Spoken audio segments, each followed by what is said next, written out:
Hey kids, welcome to another exciting adventure in the jungle. Today I've got an amazing story about unity and friendship.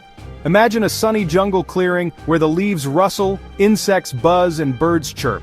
There on the ground, two little sparrows are fluttering and fighting over a piece of bread. They're so busy arguing they don't notice the majestic eagle swooping down from the sky. Suddenly the eagle lands gracefully, its wings spread wide. The sparrows stop, startled, and look up at the wise bird. In a calm and soothing voice, the eagle says, "Why fight when you can share and thrive?" The sparrows look at each other and nod.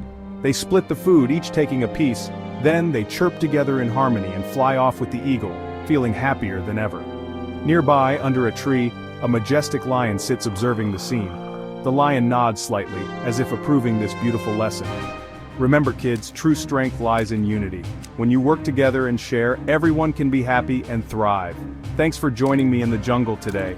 Don't forget to like and subscribe for more amazing stories and adventures. See you next time. True strength lies in unity.